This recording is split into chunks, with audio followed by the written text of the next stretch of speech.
Nuestro relato comienza en una época de gran agitación y una ferviente expectativa. Se desarrolla en un rincón del vasto Imperio Romano, una tierra llamada Judea. Era un lugar de tradiciones milenarias y fe arraigada, pero también una tierra que gemía bajo el peso del dominio extranjero. El aire mismo parecía cargado de anticipación, con profecías susurradas sobre un Mesías, un Salvador que liberaría a su pueblo. Era un mundo de contrastes marcados. Por un lado, el inmenso poder y la imponente arquitectura de Roma, con sus legiones y gobernadores. Por otro, los polvorientos pueblos y las colinas ondulantes de Galilea, donde la vida seguía el ritmo de las estaciones y los textos sagrados. La gente oraba por la liberación, por una señal, por un líder que restaurara su dignidad y su reino. En este mundo, una historia de profunda trascendencia comienza, no en un palacio, sino en el entorno más humilde. En el pequeño pueblo de Belén, una joven llamada María, desposada con un carpintero llamado José, dio a luz a un hijo. Le llamaron Jesús. Según los relatos, no hubo proclamas reales, ni grandes ceremonias para marcar su llegada. En cambio, sus primeros visitantes fueron pastores, gente común, que velaba sus rebaños durante la noche. Hablaron de un anuncio celestial, de un coro de ángeles proclamando paz en la tierra. Este nacimiento, envuelto en sencillez y maravilla celestial, fue el inicio silencioso de una vida que, con el tiempo, sacudiría al mundo entero, desafiando imperios y transformando el alma misma de la humanidad. El mundo en el que nació Jesús era un tapiz complejo de tensiones sociales, políticas y religiosas. La ocupación romana era una fuente constante de fricción, con impuestos onerosos y la amenaza siempre presente de la fuerza militar. Dentro de la propia sociedad judía existían profundas divisiones. Grupos como los fariseos, los saduceos y los esenios tenían diferentes interpretaciones de la ley y distintas ideas sobre cómo vivir una vida justa bajo el dominio romano. Había un anhelo palpable por una figura capaz de cortar el ruido, que pudiera ofrecer claridad y esperanza. La gente buscaba una verdad que resonara no solo en los grandes templos, sino en los rincones silenciosos de sus corazones y hogares.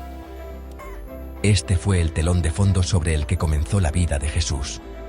Una pequeña llama de esperanza se encendió en un establo, rodeada del olor a heno y la respiración tranquila de los animales. Fue un acontecimiento que pasó casi inadvertido para los poderosos y los influyentes de la época. El emperador Augusto en Roma no habría tenido conocimiento alguno. El gobernador en Judea estaría ocupado con asuntos de Estado y seguridad. Sin embargo, este nacimiento aparentemente insignificante en una provincia remota estaba destinado a convertirse en el evento central de una historia que sería contada y recontada durante milenios, una historia de amor, sacrificio y redención, que sigue cautivando la imaginación humana. Tras las circunstancias milagrosas de su nacimiento, la historia de Jesús entra en un periodo de profundo silencio. Las Escrituras solo nos ofrecen destellos fugaces de su infancia y juventud, una época conocida como los años ocultos. Se nos cuenta sobre la huida de su familia a Egipto para escapar de la ira del rey Herodes, un recordatorio claro del mundo peligroso en el que vivían. Al regresar, se establecieron en Nazaret, un pequeño y modesto pueblo enclavado en las colinas de Galilea. Allí, lejos de los centros de poder y del debate religioso en Jerusalén, creció Jesús. Aprendió el oficio de su padre, José, trabajando con sus manos como carpintero, sintiendo la textura de la madera y el peso de sus herramientas. Estos años en Nazaret fueron formativos, un largo y constante periodo de crecimiento y aprendizaje. Habría estado inmerso en la vida cotidiana de una familia judía devota, asistiendo a la sinagoga local, estudiando la Torá y participando en las festividades religiosas anuales. Imagínenlo como un niño, escuchando las antiguas historias de Abraham, Moisés y David, relatos de fe, lucha y la alianza de Dios con su pueblo. Observaba el mundo que le rodeaba con una mirada atenta y compasiva. Media Group, Galilean Farmers Working Field, Fishermen Pulling Nets in Sea of Galilee, Crowded Village Marketplace, with diverse people stock que distribute equally, los campesinos trabajando los campos, los pescadores lanzando sus redes en el mar de Galilea, los ricos y los pobres, los justos y los marginados. Estas escenas ordinarias se convertirían más tarde en el terreno fértil de sus enseñanzas extraordinarias. La vida en Galilea no era idílica, era una región conocida por su espíritu independiente y a veces rebelde, un cruce de culturas donde las tradiciones judías se mezclaban con la influencia helenística y romana. Jesús era muy consciente de las injusticias sociales de su tiempo. Media Group, Poor Family Counting Coins, Roman Soldiers in Galilean Street, Religious Leader in Ornate Robe Talking to Townspeople, Stock Distribute, Equally, la difícil situación de los pobres, el peso de las deudas, la hipocresía de algunos líderes religiosos y el resentimiento latente hacia los ocupantes romanos. Este entorno, sin duda, moldeó su perspectiva, alimentando en él una profunda empatía por los marginados y un gran sentido de misión. El silencio de esos años no fue una ausencia de actividad, sino un periodo de profunda preparación, un tiempo de observar, escuchar y comprender el corazón humano. Al pasar de la niñez a la adultez, quienes le rodeaban notaban algo especial en él. Un relato lo muestra, a los 12 años, en el Templo de Jerusalén, asombrando a los maestros con su entendimiento y sus preguntas. Este episodio ofrece una pista tentadora de la sabiduría y el propósito que crecían en su interior. El carpintero de Nazaret se estaba convirtiendo en algo más que un artesano de la madera. Se estaba forjando como un artesano de almas, preparándose para el día en que saldría del taller silencioso de su juventud, para ocupar el escenario público de la historia, listo para entregar un mensaje que lo cambiaría todo. Los años silenciosos llegaron a su fin, con la aparición de una figura poderosa y enigmática, Juan el Bautista. Juan era un profeta a la antigua usanza, un asceta recio que vivía en el árido desierto de Judea, vestido con pelo de camello y alimentándose de langostas y miel silvestre. Su mensaje era directo y urgente, un llamado ardiente al arrepentimiento. Predicaba a orillas del río Jordán, advirtiendo sobre un juicio venidero y ofreciendo un bautismo de agua como símbolo de purificación espiritual. Multitudes acudían de todas partes para escuchar a esta voz que clama en el desierto, atraídas por su autenticidad y su desafío sin concesiones al orden establecido. Él era el heraldo, el enviado para preparar el camino. Un día, entre la multitud que buscaba el bautismo, apareció un hombre de Nazaret. Era Jesús, ya cerca de los 30 años. Su llegada al Jordán marcó un momento clave, el verdadero inicio de su ministerio público. Se acercó a Juan, no como un superior, sino como uno del pueblo, buscando ser bautizado él mismo. Juan dudó al principio, reconociendo algo único en Jesús, pero Jesús insistió, diciendo que era necesario cumplir toda justicia. Al salir de las aguas del Jordán, los cielos mismos parecieron dar testimonio. Los relatos describen al Espíritu de Dios descendiendo como una paloma y una voz del cielo que declara: «Este es mi Hijo amado, en quien tengo complacencia». Este evento fue una profunda unción, una comisión divina. La vida del carpintero llegaba a su fin, la misión pública comenzaba. Justo después de este momento espiritual tan elevado, Jesús fue llevado por el Espíritu al desierto, el mismo paisaje desolado donde Juan había predicado. Durante 40 días y 40 noches, ayunó y oró, enfrentando un periodo de intensa prueba espiritual. En esa soledad, afrontó tentaciones fundamentales sobre el poder, la provisión y el propósito. Fue un crisol diseñado para forjar su determinación, para clarificar su misión, no como conquistador político ni como rey terrenal, sino como salvador espiritual que triunfaría a través de la humildad, el servicio y el sacrificio. Al salir del desierto, fortalecido y resuelto, Jesús comenzó su ministerio en serio. Regresó a Galilea, pero ya era un hombre transformado. El periodo de preparación silenciosa había concluido. La confirmación divina en su bautismo y la prueba espiritual en el desierto lo habían equipado para el camino que tenía por delante. Comenzó a predicar en las sinagogas y su mensaje resonaba con una nueva autoridad. el tiempo se ha cumplido, proclamaba, y el reino de Dios está cerca.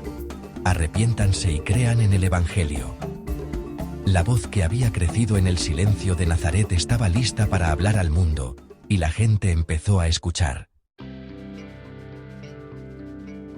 Una sola voz, por poderosa que sea, necesita de otros para llevar su mensaje más allá. Jesús sabía que su misión no era algo que pudiera cumplir solo.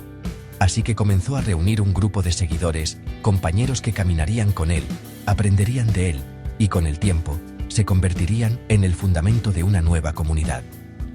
No buscó a los eruditos del templo, ni a los líderes influyentes de la sociedad. En cambio, caminó por las orillas del mar de Galilea, y llamó a hombres trabajadores y sencillos. «Síganme», les dijo a Simón, un pescador que más tarde sería llamado Pedro, y a su hermano Andrés, «y los haré pescadores de hombres». La respuesta fue inmediata y asombrosa. Estos hombres, Pedro, Andrés, Santiago y Juan, lo dejaron todo atrás. Abandonaron sus botes, sus redes, sus medios de vida, y a sus familias para seguir a este maestro carismático. Fue un acto radical de fe en un hombre que no ofrecía promesas de riqueza o estatus, sino solo una invitación a una nueva forma de vida. Pronto, otros se unieron. Felipe, Bartolomé, Tomás el incrédulo, Mateo el recaudador de impuestos, un hombre despreciado por su propio pueblo por colaborar con los romanos. El grupo era una mezcla heterogénea, un microcosmos de la sociedad que Jesús buscaba transformar, compuesto por pescadores, un recaudador de impuestos y otros de origen humilde. Este grupo de 12 discípulos se convirtió en el círculo íntimo de Jesús, su familia itinerante. Viajaban con él de pueblo en pueblo, presenciando sus acciones y absorbiendo sus enseñanzas de primera mano. Eran sus estudiantes, pero también sus amigos. Compartían comidas, oraban juntos, y Jesús respondía pacientemente a sus preguntas, muchas veces torpes. Los estaba formando no solo para comprender su mensaje, sino para vivirlo. Era una educación práctica en compasión, humildad y fe. Lo vieron sanar a los enfermos, consolar a los afligidos y desafiar a los poderosos. Fueron los testigos de primera línea del amanecer de lo que él llamaba el reino de Dios. La elección de estos 12 hombres tenía un profundo simbolismo. Evocaba a las 12 tribus del antiguo Israel, sugiriendo que Jesús estaba estableciendo una nueva alianza, un nuevo pueblo de Dios, reunido no por linaje, sino por la fe en él. Este pequeño y poco refinado grupo de Galileos recibiría una tarea monumental, llevar su mensaje hasta los confines de la tierra. Eran hombres imperfectos y falibles, que tropezarían, malinterpretarían e incluso lo traicionarían. Sin embargo, a través de su convivencia con él, serían transformados, y a su vez, se convertirían en los agentes de un movimiento que cambiaría el curso de la historia humana. Si hay un momento que encapsula el núcleo del mensaje de Jesús, es el Sermón del Monte. Imaginen, por un instante, una colina con vistas al mar de Galilea, un anfiteatro natural repleto de gente, personas que han venido de todos los rincones de la región, atraídas por las historias de este maestro tan extraordinario. Allí, Jesús no ofreció una doctrina teológica compleja ni un conjunto de nuevas leyes rígidas. Más bien, presentó una visión radical para la vida humana, un manifiesto para un reino construido no sobre el poder, sino sobre el amor, la misericordia y la justicia. Comenzó con una serie de bendiciones, las bienaventuranzas, que voltearon por completo los valores del mundo. Bienaventurados los pobres en espíritu, empezó, porque de ellos es el reino de los cielos. Luego continuó, bendiciendo a los que lloran, a los mansos, a los que tienen hambre y sed de justicia, a los misericordiosos, a los puros de corazón, a los pacificadores y a los que son perseguidos. En un mundo que celebraba la riqueza, el poder y el estatus, Jesús declaró que el favor de Dios descansa sobre los humildes, los compasivos y los que sufren. Fue una declaración revolucionaria que ofrecía dignidad y esperanza a quienes no tenían ninguna. Dijo a sus seguidores que debían ser la sal de la tierra y la luz del mundo, agentes de preservación y luz en una sociedad que se descompone y oscurece. A lo largo del sermón, Jesús tomó las antiguas leyes de Moisés y profundizó en su significado, desplazando el enfoque de las acciones externas a la condición interna del corazón. No bastaba con simplemente evitar el asesinato, enseñó. También había que evitar la ira y el desprecio hacia un hermano. No era suficiente evitar el adulterio, uno debía también guardar el corazón contra el deseo. Llamó a sus seguidores a un estándar más alto de rectitud, uno que no podía alcanzarse solo cumpliendo reglas, sino a través de una profunda transformación interior. Esto era, en esencia, un llamado a una espiritualidad auténtica que permeaba cada aspecto del ser humano. Quizá la parte más desafiante y transformadora de su mensaje fue el mandato de amar incluso a los enemigos. Habéis oído que se dijo: amarás a tu prójimo y odiarás a tu enemigo. Pero yo os digo, amad a vuestros enemigos y orad por quienes os persiguen. Este fue el punto culminante de su enseñanza ética, una desviación radical del tribalismo y la venganza que tan a menudo gobiernan las relaciones humanas.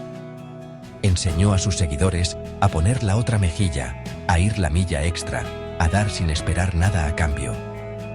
El Sermón del Monte fue, sin duda, un plano para una nueva humanidad, basada en el amor desinteresado e incondicional que él creía era la verdadera naturaleza de Dios.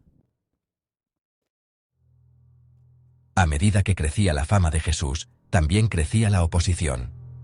Su mensaje y sus acciones representaban un desafío directo al orden establecido. Al perdonar pecados, algo que se creía reservado solo a Dios, enfureció a las autoridades religiosas. Al sanar en sábado, fue acusado de violar la ley sagrada. Al relacionarse con recaudadores de impuestos y pecadores, ofendió la sensibilidad de los piadosos que creían en una estricta separación de los impuros. Sus afirmaciones de una relación única con Dios y su discurso sobre un reino fueron vistos como blasfemos por algunos y políticamente subversivos por otros. Los líderes en Jerusalén empezaron a verlo no como un hombre santo, sino como una amenaza peligrosa. A pesar del peligro creciente, Jesús tomó una decisión trascendental. Puso rumbo a Jerusalén, el corazón de la vida religiosa y política judía. Sabía que ir allí, especialmente durante la festividad de la Pascua, cuando la ciudad estaba repleta de peregrinos y la seguridad romana estaba en alerta máxima, era caminar directamente hacia el centro de la tormenta. Sus discípulos, percibiendo el peligro, intentaron disuadirlo, pero su determinación era firme. Este viaje era la culminación necesaria de todo su ministerio. El camino a Jerusalén era un sendero de destino, una marcha consciente y deliberada hacia una confrontación que él sabía sería la última. Su entrada a la ciudad fue un momento de gran dramatismo y de interpretaciones encontradas.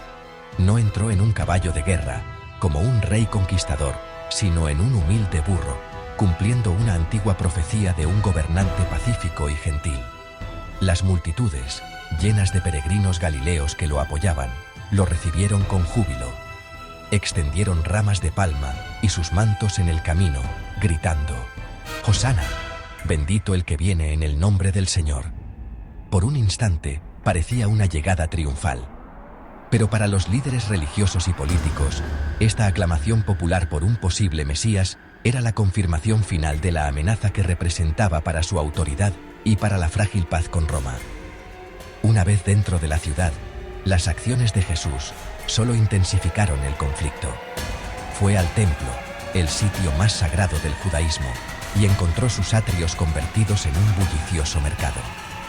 En una inusual muestra de ira, volcó las mesas de los cambistas y los comerciantes, acusándolos de convertir la casa de su padre en una cueva de ladrones. Este acto fue un ataque directo a la administración del templo y al sistema lucrativo que supervisaban. Fue un acto de juicio profético que selló su destino. Las nubes que se reunían se convirtieron en una tormenta desatada, y el complot para silenciar al carpintero de Nazaret quedó definitivamente en marcha. Los últimos días en Jerusalén estuvieron llenos de tensión y tristeza. Jesús compartió una última comida con sus 12 discípulos, evento conocido como la Última Cena. Durante esta cena de Pascua, le dio a su muerte inminente un significado nuevo y profundo. Tomó pan, lo partió y dijo: «Esto es mi cuerpo, que por ustedes es entregado. Luego tomó una copa de vino y dijo: «Esta copa es el nuevo pacto en mi sangre, que por ustedes se derrama». Así, enmarcó su muerte no como una derrota trágica, sino como un sacrificio intencional, una ofrenda para el perdón de los pecados. Fue también durante esta comida que predijo la traición por parte de uno de los suyos, arrojando una sombra oscura sobre la reunión íntima. Más tarde esa noche, en el huerto de Getsemaní, el peso de su destino cayó sobre él. En una agonía de oración, luchó con su destino, pidiendo a su Padre si existía otra manera, pero finalmente sometiendo su voluntad: «No se haga mi voluntad, sino la tuya». Fue un momento de angustia humana profunda y solitaria. Su lucha fue interrumpida por la llegada de los guardias del templo, guiados por su propio discípulo, Judas Iscariote, quien lo identificó con un beso. Jesús fue arrestado y sus discípulos, dominados por el miedo, huyeron en la noche. Lo llevaron a enfrentar una serie de juicios apresurados y nocturnos ante el Consejo judío, y luego ante el gobernador romano, Poncio Pilato. Los juicios fueron una burla de la justicia. Ante el Consejo, fue acusado de blasfemia. Ante Pilato, la acusación cambió a sedición, afirmar ser rey en desafío al César. Pilato, aunque aparentemente no convencido de su culpabilidad, finalmente cedió ante la presión de la multitud, incitada por los líderes religiosos. Eligieron liberar a un asesino convicto, Barrabás, y condenaron a Jesús a la forma más brutal de ejecución romana, la crucifixión.